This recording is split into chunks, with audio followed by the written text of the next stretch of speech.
Hello, I'm Macy, a 42-year-old woman who has gone through a lot in her life.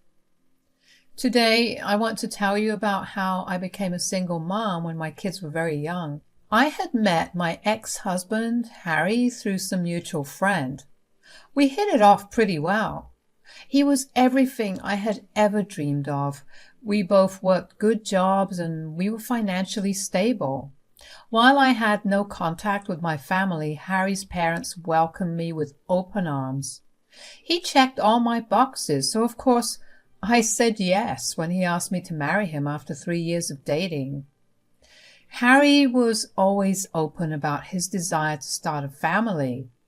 I wasn't the biggest fan of having kids, but I wanted to make Harry happy, so I agreed to it. However, once my kids were born, I knew that I had made the best decision of my life. Initially, Harry was an amazing father and husband. He took care of us, sometimes to the point that he even forgot about himself. I truly thought I had hit the jackpot with him. But then, out of the blue, a couple of years after I had both kids, things started going downhill. He had a new coworker join his team and they began to hang out a lot. Now, from the start, I did not like the look of his coworker. That man just looked like a bad influence. My gut feeling was right because pretty soon, Harry was ignoring me and the kids. He would come back home from work and lock himself up in his room to play games. I tried talking to him over and over again, but he never listened to me.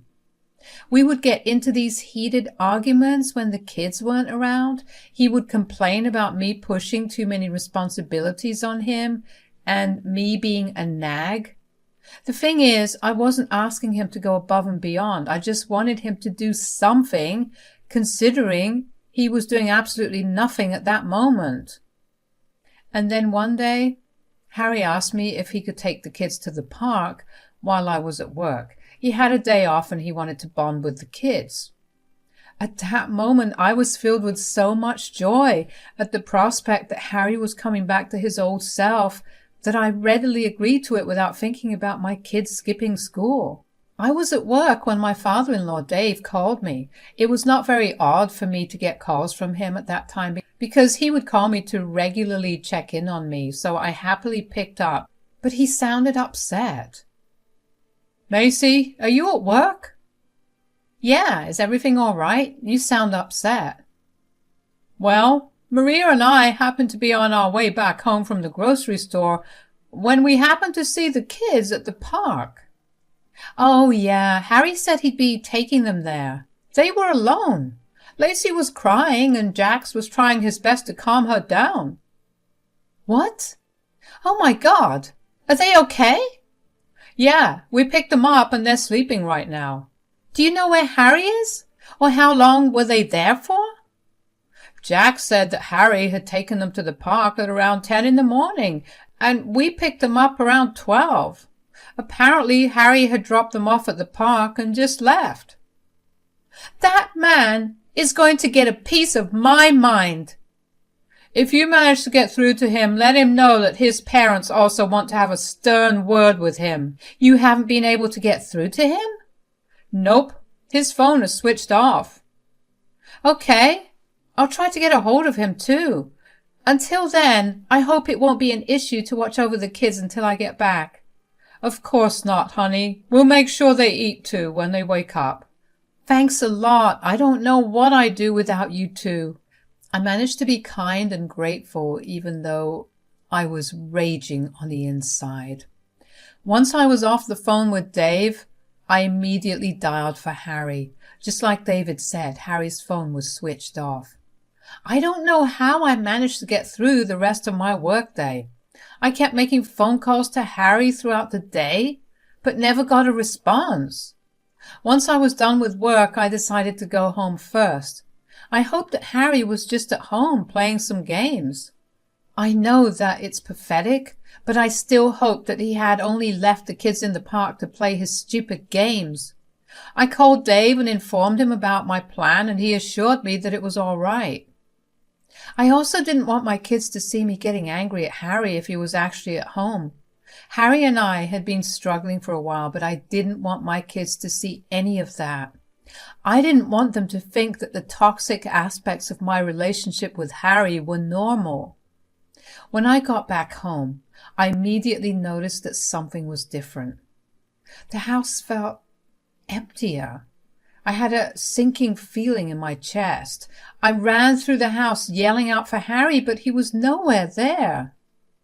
With every room I walked into, the more I panicked when I didn't see him there. I walked into his den in the basement and saw that it was completely cleared out. It was then that I actually felt a huge panic attack coming about. Harry had an elaborate gaming setup, and I knew that he would never have moved it anywhere else in the house because we didn't have that kind of place. I carefully walked up the stairs because I could feel myself slowly losing my breath. When I got to our bedroom, I noticed all his clothes that were piled in the corner of the room were missing.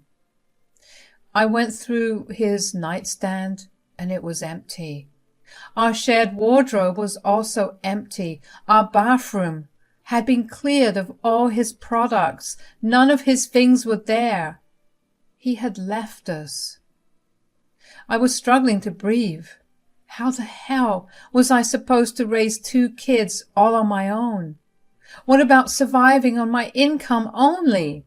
If I was to pick up another job, I would have no time to actually spend with my kids. In my panic, I kept calling Harry. I didn't care about anything at that point.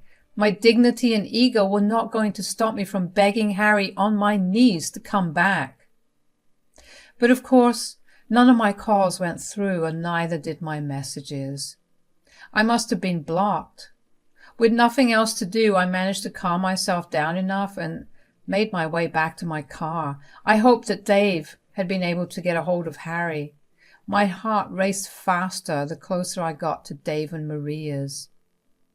I knew I had to put on a brave face in front of the kids first. My kids greeted me at the front door. I hugged them and did a quick once-over to check if they were all okay. They looked happy and fine, and I felt a little relieved. They told me all about their day, and for a second, I had forgotten about my huge problem. Maria sensed my unease, though, so she had my kids leave the room to play in their playroom. She went back into the living room with a glass of water. Dave, Maria, and I sat on the couch and we began to discuss everything that had happened. "Did you manage to talk to Harry?" No, I don't know where he is and I'm freaking out." "What's wrong?" "I went back home and all his stuff is gone." "Gone? What do you mean, gone?" "Gone, as in there's no trace that he ever even lived in our home. All his clothes, his toiletries, his gaming things, everything's just gone." "You think he left you?" "I hate that he's done this." "I'm going to teach him a good lesson if he does come back. That is not how I raise my son to behave." "Do you have any idea where he may be?" "Well, there are his friends, places, and some of his usual haunts, but other than that, not really." "Okay, well, let's start by talking to his friends and then looking around the places he usually visits. If nothing turns up, we'll go to the police." I really did not want to get the police involved in this matter, so I tried calling everyone that we knew. I even managed to find some of Harry's high school friends and asked them if they had seen him around. Maria and Dave contacted their relatives and neighbors to find any information. We even went around the city looking for him. During this time, I had to juggle the kids and work. I was lucky enough to get a week off when I explained my situation to my boss. When it came to dealing with my kids, however, that was a lot tougher. I got asked every single day where their dad was, and I had no answer to really give them. I would tell them that he was away on a business trip, and then they would ask when he'd be back. Thankfully, Dave and Maria had my back a lot. When it got too overwhelming to juggle everything, they took over. Eventually, we did get the police involved. However, they said that they were not going to be able to help, considering he left on his own accord, so he technically was not a missing person. Everything shattered at that moment. I didn't know how to proceed from there. Maria and Dave also seemed to be in some sort of trance, just like I was. I remember feeling so betrayed and abandoned at that moment. What happened to all of Harry and I's promises? What about our promise to stay together forever, or to raise our kids to be great people, or to even go on a date every fourth Saturday of the month? I spent every night crying myself to sleep after that. I couldn't even face my kids, because how could I tell them that their dad had run away from us and left us? Dave and Maria came over one night to check in on me, and after I had put the kids to bed, I broke down crying in front of them. Before I knew it, the two of them were crying too. We just held each other for a little while until we stopped crying. "I'm sorry, I didn't mean to cry this way." "There's every reason to cry. You've lost a husband and we've lost our son. We get what you feel." "Yes, that's why we keep coming over. I guess somewhere inside we feel guilty for his behavior." "You have absolutely no reason to feel any guilt. He was the one who made the decision to abandon us, and he's responsible for it." "Yeah, but maybe it was the way we brought him up that made him—" "Nonsense. I know you brought him up well, because you are here right now. You could have also left us alone since your son is not here, but you've chosen to be here to take care of us and help me out." "You're right. We could never leave you guys. You're family." "Precisely, Macy. I want you to remember that we're family. We want to help you and the kids out in any way possible. Don't hesitate to ask us, okay?" "Of course." After that, we slowly grew out of the hurt and misery we felt. I managed to somehow break the news to my kids about their father's abandonment. I feel like they had an inkling that their father was never coming back, because they were eerily calm about it. They only asked me if their grandparents and I were going to leave them too. I assured them we would never, and that was the first time I didn't feel upset at Harry. Instead, I felt rage towards him. He had shown my kids what abandonment felt like, and now they were going to be cautious about it for a while. But my in-laws and I tried our hardest to do only the best for them and show them that we were never going anywhere. The kids continued to thrive, and I began to see them going back to their happy, bubbly selves. Around 5 years into Harry's disappearance, I stopped checking up on him. I had been religiously trying to contact him up until then, but then one day I realized just how long 5 years was. Harry had missed a lot of firsts of his kids, and the kids had all but forgotten about him. I didn't see any reason to want him back. 10 years after Harry left us, things were going well for us. Jax got into his dream college with a full ride, and Lacey was acing all her classes. I was earning enough for us to live more than comfortably. Maria and Dave were practically living with us because they were getting pretty old, and we didn't want them to be living on their own. Maria and Dave were struggling with their health. Their bones hurt, and in general had issues with their blood and sugar levels. I was dreading one of them passing away. They had been my rock during my hard times, so I wanted them to enjoy a good time with me then. It took years for all of us to adjust to our new lives, and I wanted them to enjoy it to its fullest. I guess it came as no real surprise to me when Dave got really, really ill. Maria and I kept taking turns staying at the hospital when Dave had slipped into a coma. It was a hard time for all of us. For a long while, there was no laughter or smiles in our home. However, things changed when Dave finally woke up. He was still very weak and sick, but he was still alive. We were told that regardless of him being awake, he still didn't have much time to live. The entire family spent time with him at the hospital after that. Dave made peace with the fact that he wasn't going to be there much longer. He was the one who uplifted the mood somehow. Even though he was pretty weak, he still insisted on me getting his lawyer there so he could rearrange his affairs and rewrite his will. When the lawyer was in the room, none of us were allowed in. Sorry, I couldn't let you guys in. Oh dear, it's okay. Just get your rest in. I just wanted to surprise you guys. That's awfully sweet of you to think about a surprise for us right now, Dave. Of course, you know how much I love surprises. We really don't want this surprise for a while, though, dear. Oh, at least this way there will be at least something to look forward to. I just have one condition for you. What is it? You have to stick to what's written in the will. Promise me that no matter what happens, my estates will remain divided the way I divided them. Of course, dear. Promise.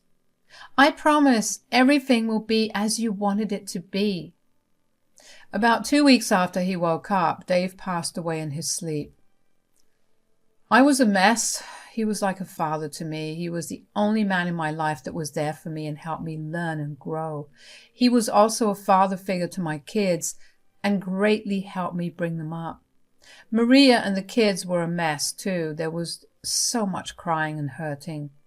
All of us had lost someone very dear to our hearts.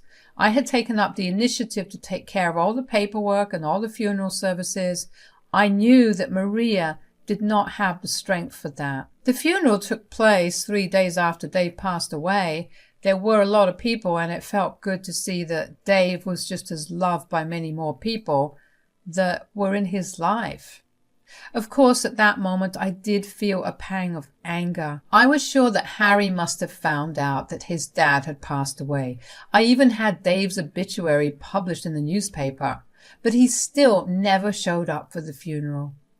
Then again, if Harry did show up, I didn't know how I would have reacted. I guess it was just better that the only people there were the people who truly loved and cared for Dave. The next few days after the funeral were spent grieving some more. In those days, we also got access to Dave's will, and we were pleasantly surprised by it. Dave had divided all his estates between the 4 of us.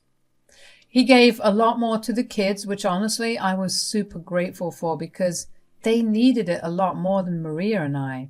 But he had also left something for Harry. It was a letter. I was desperately wanting to open it and read it, but I knew that it would have been a violation of Dave's wishes because he had made it explicitly clear that only Harry was the one that was going to read the letter. I wish I could say that I wasn't surprised when Harry showed up, but I really was.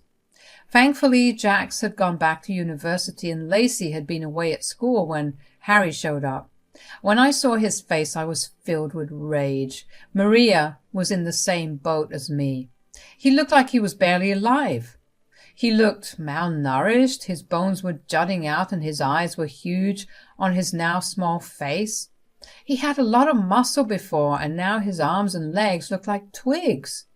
His voice was very raspy and his eyes were bloodshot. I had a very strong feeling that he must have spent the last few years abusing substances. Of course, I know that addictions are a genuine illness that needs to be treated. If it were any other circumstance, I would have empathized with an addict, but not with Harry. No, he was a man that had it all. He had the perfect wife, the perfect kids, the perfect house, the perfect job, and the perfect friend. He threw it all away because he didn't want to be responsible anymore and wanted to do substances instead. What the hell are you doing here? What do you mean? I'm here to meet you guys. Cut the crap, Harry. You went missing for 10 years and suddenly you want to meet? I know I messed up, but I really do want to make up for everything I did. Right. I don't think that's possible, and you know it. So tell us why you're actually here, or I will have to get the cops involved. No need to be so aggressive. I'm here because I just found out my dad died. Excuse me for wanting to meet my family. Was that what it took for you to come back? Well, yeah, my dad was my everything, and finding out that he's no longer going to be there just shifted my entire perspective. I feel like crap that I didn't get to spend time with him. Why did you leave then? Because I guess I was just tired with everything going on in my life and I ran away from it. You're disgusting. I hope you know it. Yeah, well, anyways, did Dad leave me anything?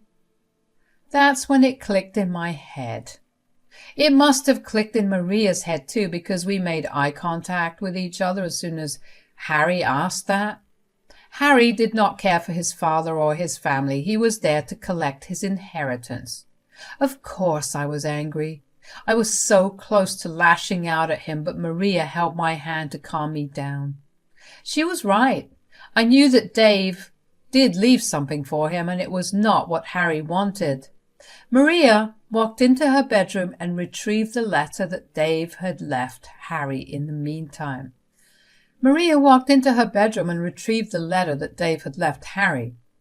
In the meantime, Harry and I stood in front of each other in silence. He had this smirk on his face as if saying that he had won. It took all of my self-control to not laugh in his face. When Maria returned with the letter in hand, Harry's face lit up. He almost ripped the envelope with his excitement. He pulled out the letter and began to read. The smirk on his face dropped and turned into a look of anger the more he read. He then looked at me with so much hatred in his eyes and pointed his finger at me. You! What? What did I do? You poisoned my father's mind. Excuse me? He left me nothing, absolutely nothing, and he says it's because you were more of a daughter to him than I was a son. Well, you did disappear for a while. How could he do this to me? Did it not matter to him at all? Of course not. You abandoned your kids, so your father abandoned you. How can you say that? Do you guys not care for me at all? We care for you just as much as you cared for your family these past 10 years. Harry was left speechless. He couldn't believe that he would be treated the same way that he had been treating us, which in my opinion is stupid of him. He had some nerve to show up and demand his inheritance when he did nothing to deserve it. He wasn't even there when his dad was suffering. But thinking about how Dave had used the last few days of his life just to write a letter disowning Harry made me feel amazing. Harry tried to make a fuss about it, but Maria nipped it in the bud. She did not listen to a word he said and told him to get out of the house. He threatened to take me to court and get his house back, but I reminded him that legally speaking, his abandoning the property meant that it automatically transferred to me. He had absolutely nothing to his name. Harry looked pale as a ghost while I was glowing with satisfaction. Finally, I got to see Harry in the same position he had put me in 10 years ago. I wish that it didn't have to involve Dave passing away, but at the end of the day, Harry got what he deserved, and that was enough. Harry left our house and our lives once again after that. He never bothered to contact us again, and honestly, we were fine with it because that had been our reality for a long time. Life went back to normal for the rest of us. It was hard to keep going because Dave wasn't there. But knowing that he loved us so much to ward off a potential selfish jerk was motivation enough to keep going.